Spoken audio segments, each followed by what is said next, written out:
share a little bit of background with us, your educational background. Was there an aha moment in your life where you were like, this is what I want to do? Yeah. You know, like, Yeah. Can you share that with us? Yeah, absolutely. So thinking back, it was almost kind of predestined that I would go down an engineering path. So my father growing up, he's an electrical engineer, and he's deep on the analog side of electrical engineering. So taking basically everything that's in the world, converting it to an electrical signal, and then he stops, right? That's what he likes to say. I stop right at that boundary of converting it from real world to electrical, and then someone else takes over.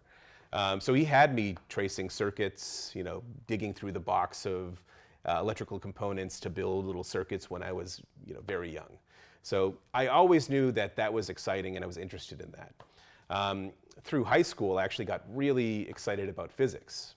So I loved physics and got really into that as well. So I went to school as a physics major to start, but very quickly realized I wanted to be a little more hands-on, and I wanted to get in a little bit more to the product design side of things. So I switched to an electrical engineering major. I went to the University of Massachusetts in Amherst, and had a great experience there and met some wonderful professors, some of which I'm still in touch with today. And I realized one of my favorite courses actually through those years of my undergrad was one of the courses where you were designing your own circuit boards. Nice. And I remember just being in the lab for hours, like hours late at night, just designing this because it felt like art to me.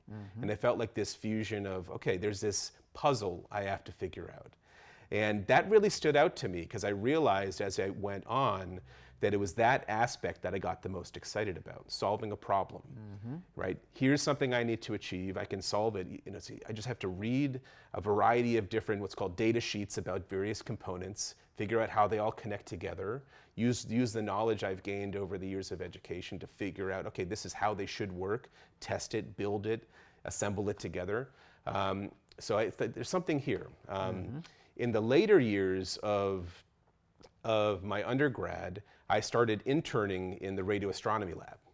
So in my kind of junior and senior year, I started designing some of these circuits a little bit more.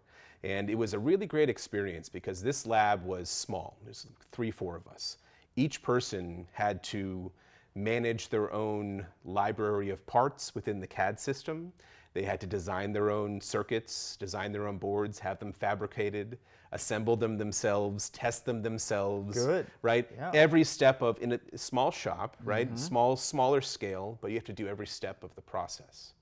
So getting that experience to learn every step of the process was a perfect kind of seed for what then became, you know, my career, right? So I ended up working there for about a year after school, and then decided to move back to the east coast of Massachusetts, so and got a job at a place called Draper Laboratory, which was a not-for-profit government kind of R&D lab, and got a whole variety of experience there as well.